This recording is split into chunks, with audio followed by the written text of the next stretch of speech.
വിദ്യാഭ്യാസ മേഖലയിലെ പഴഞ്ചൻ രീതികൾ മാറ്റാനൊരുങ്ങി വിദ്യാഭ്യാസ വകുപ്പ്. ബാക്ക് ബെഞ്ച് സംവിധാനം മാറ്റുന്ന കാര്യം സജീവ പരിഗണനയിലാണെന്ന് മന്ത്രി വി ശിവൻകുട്ടി പറഞ്ഞു. പിൻബെഞ്ച് സംവിധാനം വിദ്യാർത്ഥികളുടെ ആത്മവിശ്വാസത്തെയും പഠനത്തെയും ബാധിക്കാതിരിക്കാനാണ് മാറ്റം കൊണ്ടുവരുന്നതിനെക്കുറിച്ച് ആലോചിക്കുന്നത്. പിൻബെഞ്ച് ആശയം ഇല്ലാതാക്കാൻ പല രാജ്യങ്ങളും പല മാതൃകകളും സ്വീകരിക്കുന്നുണ്ട്.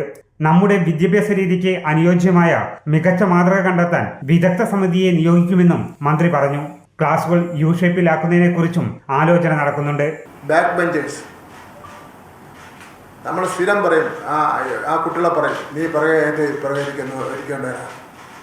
അങ്ങനെ പിറകെയിരിക്കാൻ വേണ്ടി 10-20 കുട്ടികളുണ്ടാവും. ഈ സാറിൻ്റെ ഒരു ശ്രദ്ധ ആ കുട്ടികളുടെ പോയില്ല. ആ കുട്ടികൾ സിസ്റ്റം പോലെ അവിടെ വർത്തമാനം പറഞ്ഞുകൊണ്ടിരിക്കുക, പിന്നെ ശ്രദ്ധിക്കാതിരിക്കുക, പിറകെ ഇറങ്ങി ഓടിപ്പോവുക, ഇതെല്ലാം ഉണ്ട്.